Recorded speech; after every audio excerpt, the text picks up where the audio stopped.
Wanna go? Whoa. What? Wanna go? What the fuck?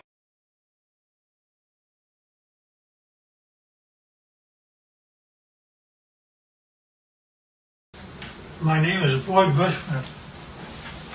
I'm a senior scientist from Lockheed Martin. I have 27 patents. Approximately 13 years ago, I ran across a person who had been given a job by Dr. Teller. Dr. Teller was Oppenheimer's right-hand man, and even after Oppenheimer was thrown out of Area 51, Dr. Teller stayed there and was in charge of several programs. The person that I contact twice to 3 times per month is the head of that program now. And they continually update me on everything they possibly can. I do have a top secret clearance. I choose, however, for their purposes, not to use it because they, the intelligent ones of me and me, actually believe that a great deal of information should be lifted up from those dark recesses of Area 51 and moved over so people can see it. So that's what began about 13 years ago. Since I am a scientist, I do not believe in theory. I basically say, follow the data, theory be damned. If something can't verify by a physical test that something is true, then I do not care to accept it in that I present. Therefore, everything that we present here will be data that comes directly from them through me to you. The subject of today there are those that are acquainted with the fact that there were Phoenix lights that occurred over Phoenix about 2 years ago. They were photographed, and those really turned out to be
plan the photos that I was ultimately going to take for that website. And so we got up on a mountain just as the sun was setting. I set up my Canon 40D on a tripod, opened the shutter up fully. I really wasn't looking for picture quality. I was, like I said, I was looking to block out where I wanted to set the camera and the angles that I wanted to take.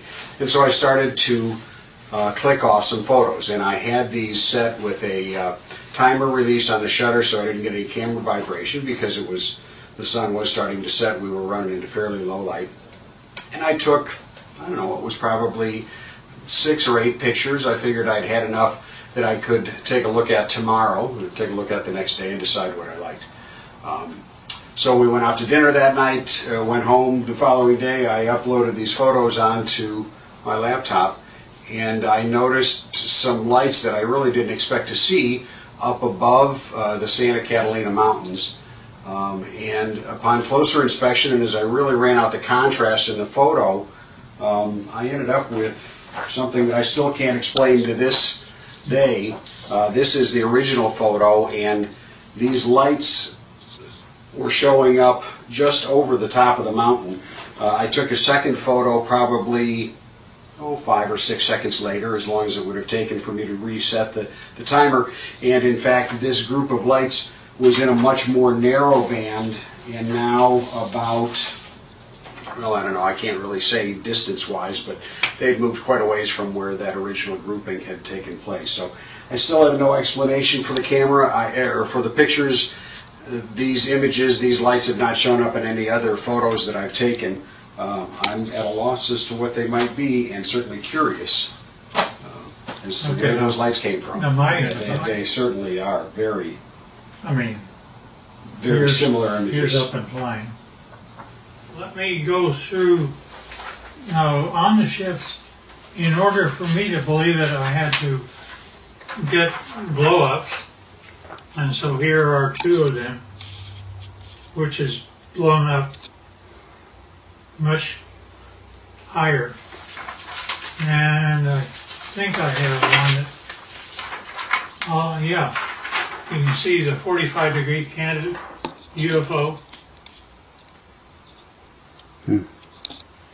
Now see, the only reason that I bought everything that he said is because my people have been feeding me for 13 years pictures, not only pictures of just plain pictures, but I gave them assignments, being a senior scientist, and they got a picture of up close and personal.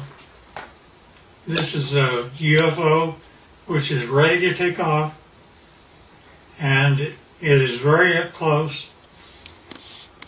And they inform me that there are 3 elements which the UFO is contained. One is telluride, the other is germanium, the other is palladium. I did not say a metal once. And not only that, but the things pick up and fly using anti-gravity. Now, that's one picture. Here's another picture. In this case, the UFO is not turned on, ready to fly. Therefore, it only shows on the upper part of it. And generally, it's white on the underside when power is applied. Here's also another of the same order. Now, these UFOs are 38 feet in diameter, and it was rather surprising to me, since I actually physically gave them my camera. They took this picture as a UFO was departing. Within one click of my camera, they got 3 UFOs. That's real. And yeah, we don't know why either. Now also, when UFOs come in, they like we have a heads-up display for our pilots. They do too. This is what their pilots see in order to tell them how to come to Area 51 and land. And not only that, they can go to a vertical hole in a mountain over 51 and go down a shaft. They don't have wheels. They don't have anything like that. They take off by going up straight, and then not only that, but they travel extremely rapidly. Their home planet is Quintonia, which is 68 light years from us. They, to my surprise, when I asked them how fast they take to get from that, it should be 68,000 years to make it according to Einstein. But they're able to make it to us in 45 years. So I gave them an assignment to photograph the planets from space as they were coming back. And they did that. And you see Jupiter and Saturn and Mars and Earth as it's seen by UFOs. And here's another. Now, we aren't going through motherships or anything like that. Nevertheless, those are the UFOs. Now, when they actually get powered up and actually start traveling, it turns like this. You do not hear sound. They're up. They travel like that. They look like that, and they travel extremely rapidly. Now, the question is who are they? Here's another one that's, you see the bottom, how it's all white? It's turned on. Here's also the bottom turned on. Strangely enough, I asked them to take pictures of the power unit on the bottom, up close and personal. They gave me this. I don't know what this means. That's when my camera actually looks into the power center of the UFO. Now, I asked them to tell me about who was flying these things. He therefore said, fine, they're approximately 5 feet, 4.5 to 5 feet tall.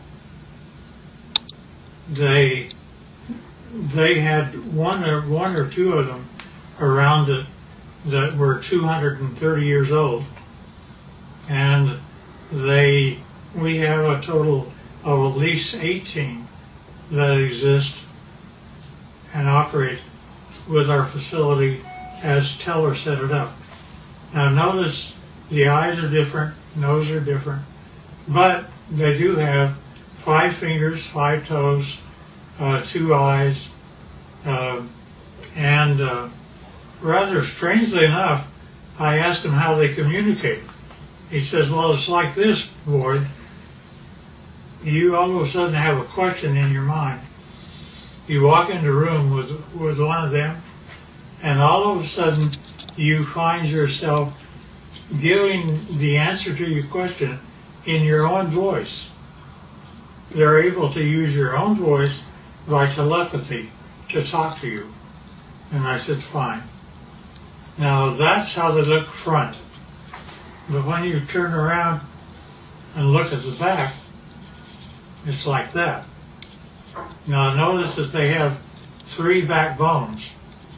They're actually cartilage. Nevertheless, it's a much more efficient system as ours. They also have 3 ribs in their system rather than more. This is also the back side of an alien. Here's a 45-degree look.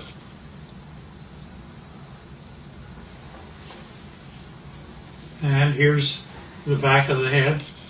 Notice the veins, no hair.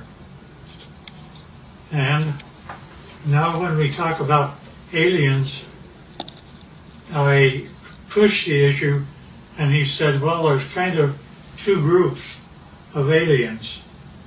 Well, they divide them into two groups. One group he calls, it's like you have a ranch. And you have a ranch and you find that one group are your wranglers that know how to wrangle your cattle. There are others are rustlers, ones that steal your cattle. And indeed, that the two groups do act differently. To the ones that are wranglers are much more friendly and have a better relationship with us. Here's the other side of the alien too. Now also notice that their feet, where they have 5 toes, the toes are joined together like a frog, and yet they are dissimilar. Now there was a surprising occurrence, and that is my friend had one of them that was a friend, and he died here. And 10 days after his death, I was out visiting my buddy who's in this picture. And if you look very close, you can see that his friend is in spirit form and right over his left shoulder. You can also see that the fingers are long, that there is something. We have an expression that basically say when a person dies, they stay around their body for 3 days and then go off, and they basically have the same thing that happens to them. Now, with respect to the alien craft, we have American citizens which are suited up like this, and they are working on UFOs 24 hours a day, and we're trying to learn what to do. These are 2 guys, 2 American citizens, and they're trying to protect themselves against germs and things like that. And here's another view of them.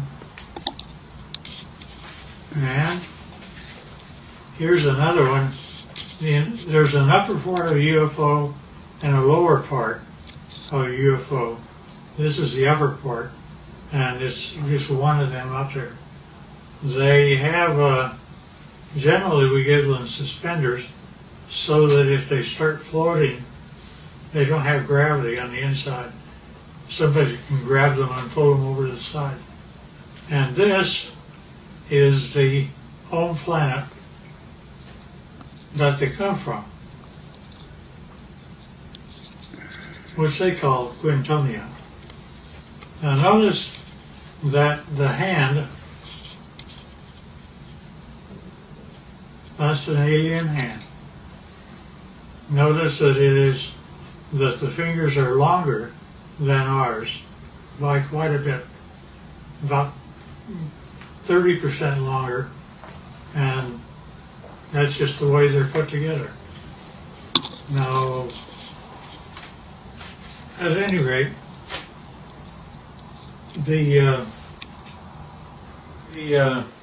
this process that introduced me directly or indirectly to Dr. Teller's work with the group that still is in charge of Area 51 and equivalent, turned out to be a doctor, very, very fine gentleman. And I was carrying on a conversation with him.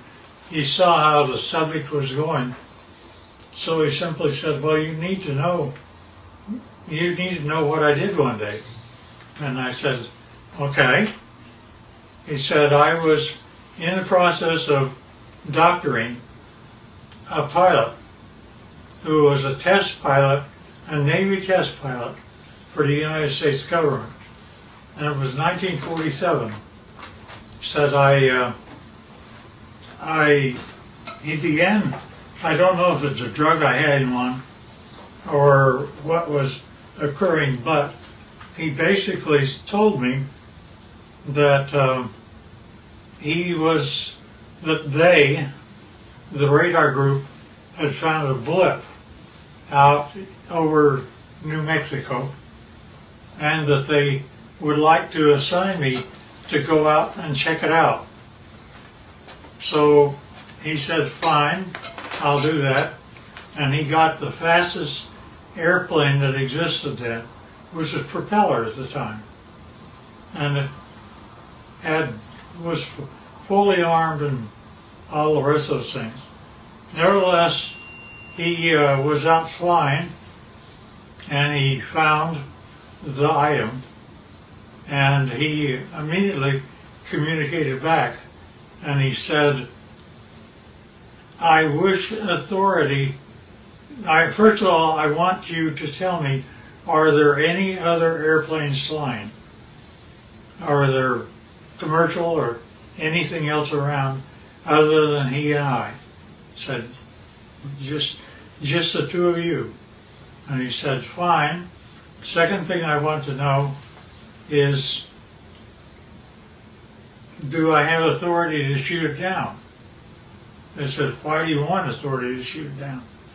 He says, because I am flying the fastest thing that the United States can make, and he's beginning to leave me. Therefore, I know he's either a friend or an enemy, and if he's leaving me, he's an enemy. Therefore, I wish authority to shoot it down. The commander said, fine. He granted him authority. He pulled in. He shot him down. It came down. He flew past and saw that there was a road on the one side of a fence area. He came down and landed his airplane. Hard to do, but he did. And then he cut across the fence. One of them, the door was open. One of them was out walking around. But he didn't care about that. He cared about what the vehicle was.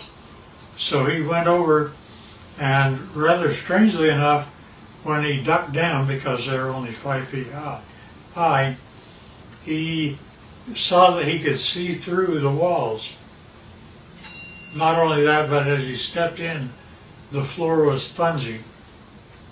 He looked at the three that were there, and they were dead. He knew they were. He'd killed them. But he also knew that the military would come, and he had put up with those guys for a long time. So he went back across the barbed wire fence, got in his airplane, and took off. Therefore, he was never briefed out at all. And he didn't give my friend authority to allow me to know what his name was.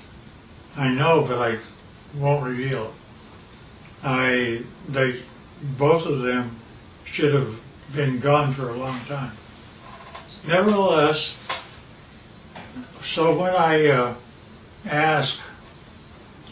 got up with my contacts in Area 51, I brought up that story, and they said, well, that's totally true, but we can't say it, you can. And that's how they've kept me all this time, is I can talk about it, but they can't. I do, because of some very good reasons, keep things within control, but I don't want us to fall behind the Russians and Chinese. And the problem I have is that Area 51 is working with both the Russians and Chinese right now. And trying to make UFOs, they have, there's been a total of 39 United States citizens that have lost their lives. trying to reverse engineer UFOs. And well, the last one I heard of was a year and a half ago, where we lost 19 lives in one test. They actually wanted to bring various flying craft near the UFO, and the UFO defended itself, and 19 of our people died. Now, they kept giving me things rather than, they would give me pieces of UFOs, and I would come to my laboratories. I had the laboratories of Lockheed and every place else, so I would do that. But I would get pieces of UFOs. For example, I have 3 little pieces of UFOs down underneath the thing that looks like a quartz crystal. Notice that that is my hand, and it is giving weight. It says that it weighs 100 grams. Now, without those 3 items, when I take the UFO material away, notice that the 3 UFO items are gone. But also notice that the weight of the crystal is now 650 grams. The implication here is that if I were to take the pieces of UFO and put them underneath an average man's scale, he would weigh 45 pounds. Basically, they're working in anti-gravity, and therefore our effort is anti-gravity. Now, not only that, but we take these same pieces of items, and I go to a standard voltmeter, and notice that in my voltmeter I am getting a total voltage of 249 volts out of one piece of UFO. Not only that, but the team took a piece of UFO and connected it up like this and was able to have a complete laboratory operate for 6 months with heavy equipment. And it goes all the way up to 12 amperes. And since you didn't really get this before, here's the foot with the toes joined together. And this is a better view of the same. Now notice also, this is the body of an alien, and where we have 6 ribs that are connected together, they have 3. And the total height is less than 5 feet. And they still look like this, not like you and I. Nevertheless, so we're able to obtain voltages and anti-gravity, and anti-gravity appears several ways, which is rather unique and nice. Scotty talked about UFOs. I basically said, yeah, I understand, because here is what Area 51 was giving to me since the year 2000 and beyond. Notice it's recent, and we have one triangle, then we have 1, 2, 3, 4, 5, and we have one that's 150 feet across, if not larger. And each one of these are separate documentation of UFOs that were photographed and taken across the world from the year 2004. Now, when you actually get what that all means, is a UFO, when it's white on the underneath side, is ready to fly like that. And it's anti-gravity, that's the reason you don't hear anything. But when it's just parked means just floating in air. It could be above your house, like this, and this. This turns out to be the heads-up display that the aliens see of how to go to Area 51 and store their craft. Nevertheless, this is what the craft look like. That's how they change power.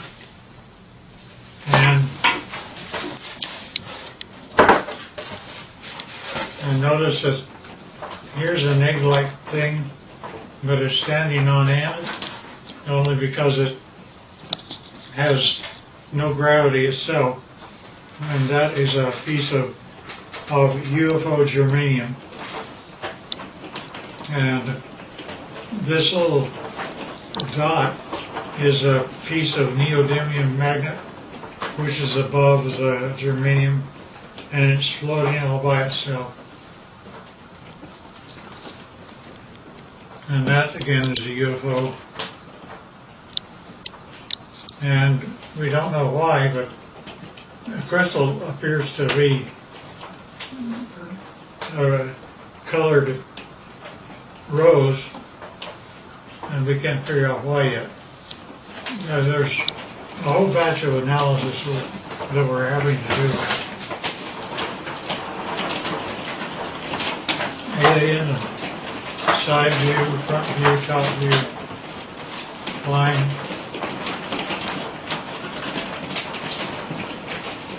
And that's the power center of palladium in the middle of the craft.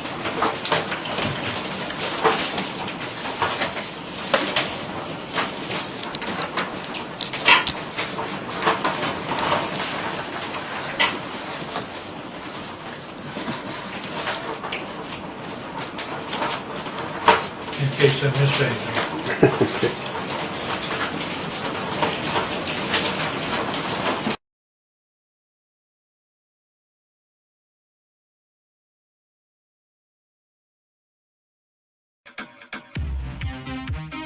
What?